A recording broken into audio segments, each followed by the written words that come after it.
একটি জিনিস 36 টাকায় বিক্রয় করায় যত ক্ষতি হয় 72 টাকায় বিক্রয় করলে তার দ্বিগুণ লাভ হয়। তার শব্দটা ব্যবহার হয়েছে, তার মানে ক্ষতির দ্বিগুণ লাভ হয়। ক্ষতি হলে যে টাকাটা তার দ্বিগুণ লাভ হয়। জিনিসটির ক্রয় মূল্য কত? তো আমরা জানি যে ক্ষতি সমান ক্রয় মূল্য বিয়োগ বিক্রয় মূল্য এবং লাভ সমান বিক্রয় মূল্য বিয়োগ ক্রয় মূল্য। এই সূত্রটা আমরা জানি। তো এই অঙ্কটাতে আমরা ক্রয় মূল্যকে যদি এক্স ধরে নিয়ে অঙ্ক করি তাহলে দেখা যাচ্ছে আমাদের এখানে ক্ষতির কথা বলেছে কত, যে 36 টাকায় বিক্রয় করলে যত ক্ষতি হয়। তো আমরা সে ক্ষতিটা পাবো কী করে?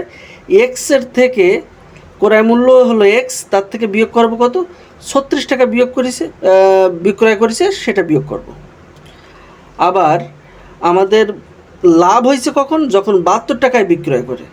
তো বিক্রয় মূল্য আমাদের যখন 72 টাকা, তখন বিয়োগ করব আমরা ক্রয় মূল্য, অর্থাৎ লাভ পেয়ে যাব। তো ক্রয় মূল্য থেকে আমরা প্রথমে বিক্রয় মূল্য বিয়োগ করেছি যখন ক্ষতি হয়েছে, এবং লাভ হয়েছে যখন, তখন বিক্রয় মূল্য থেকে ক্রয় মূল্য বিয়োগ করেছি।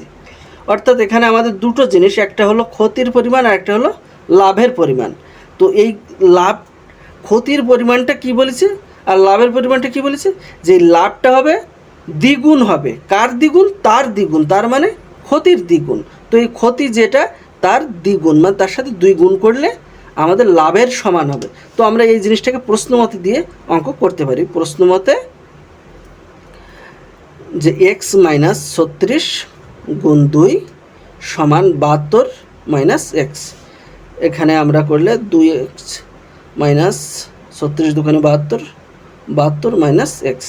যদি এই 2x আর এ পাশে এক্স মাইনাস এক্স আমরা যদি এক পাশে নিয়ে আসি, দেখা যায় আমাদের 3টা এক্স হয়। আর মাইনাস 72কে আমরা ডাইন সাইডে নিলে আমাদের 72 এবং 72 মিলে 144 হয়ে যায় দুটো যোগ করে।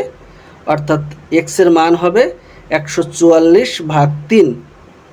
144কে 3 দ্বারা ভাগ করলে 3 এ 4 12, 3 8 24, 48 টাকা। অর্থাৎ আমাদের ঘ নাম্বার অ্যান্সার। ধন্যবাদ সকলকে।